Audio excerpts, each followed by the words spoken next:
Jill from Feed the Swimmers, and I'm here for the Feedfeed, bringing you another episode of my series Fresh from the Markets.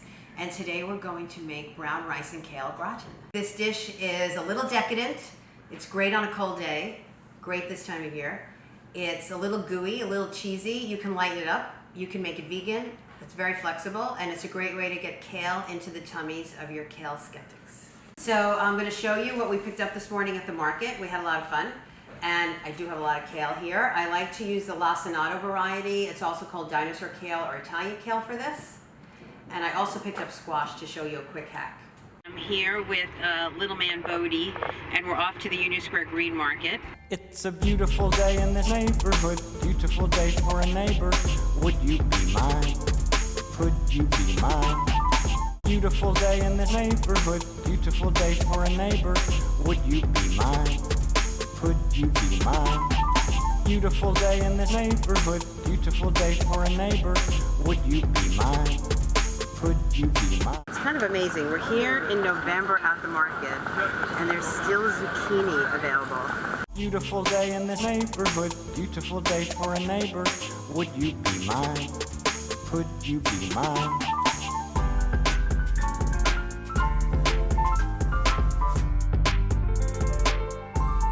So the first thing you do is wash and dry your kale, and then we're going to grab onto the thick stem and remove the tender leaves.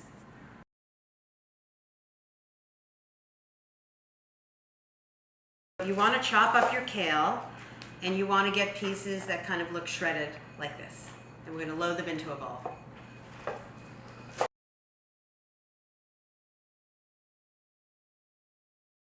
Okay, so the kale's all chopped. You see I have a nice big pile here. I like to be generous with the kale. If you want to go easier and use a smaller bunch, go ahead to get everyone kind of acclimated to the dish, but I like to load it in. One thing I want to share with you quickly, in an effort to minimize food waste, I make veggie stock at the end of each week. It sounds like a lot of work, but it's really not. I save all of my vegetable scraps, mushroom stems, kale stems. I also save some ream citrus. Old herbs go in this bag, and this bag is going strong. I've been using it for a couple of years. It goes in the freezer. At the end of the week, it goes in a big pot with water, boil it up with some more seasoning, and veggie stock is ready to go. Sometimes when I make large batches of this, I like to shred the cheese in a food processor just to get through a large amount at a time, because you'll use anywhere from a half a pound to a full pound. But I find a box grater works really well.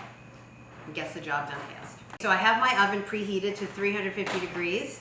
We're going to add everything to a big bowl. Use the biggest bowl you have. It makes this job a lot easier. The finished product of the rice is going to be kind of wet and soggy, and you want it that way.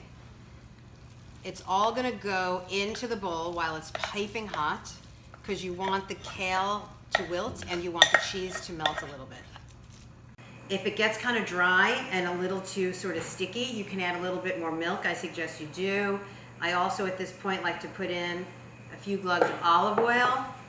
I'll taste this, and I like to adjust salt and pepper. So you can see this is what you want it to look like before you go ahead and bake it.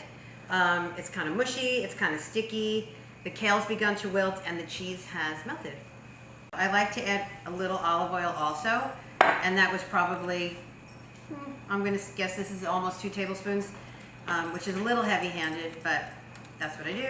Anyway, grease your baking dish, and you're going to put your goopy mixture into your dish. I like to have the top a little crispy, so I've mixed some chickpea breadcrumbs. You can use regular breadcrumbs, gluten-free breadcrumbs, whatever you like. Mix it with a little Parmesan cheese, and this is going to go in the oven for 30 to 45 minutes. Okay, everything's done, so let's take it out and see what we've got.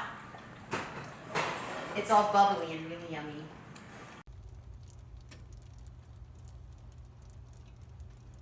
Just going to kick the door closed so the dog does not burn his nose. And this is still bubbling, and it looks really yummy. Let's cut into it and see what we've got. Okay, I'm going to cut into this. It's always nice and gooey, and because the first go around is nice and moist and gooey, When you reheat it, it's divine. If you remember, we got these great squash at the farmer's market, and I did not forget to use them. One of my favorite leftover hacks, when you do have leftovers of this, you do not always, to roast the squash, simply salted, brushed with olive oil, and you can take your leftovers and fill it. Like this, bake it up, and you have a great round two. I hope you guys have enjoyed this, and I hope you give the kale and brown rice gratin a try. I promise your family won't look at kale the same way again. I want to thank the Feedfeed for hosting Fresh from the Markets, and I'm working on another recipe to share with you in the upcoming weeks. Have fun!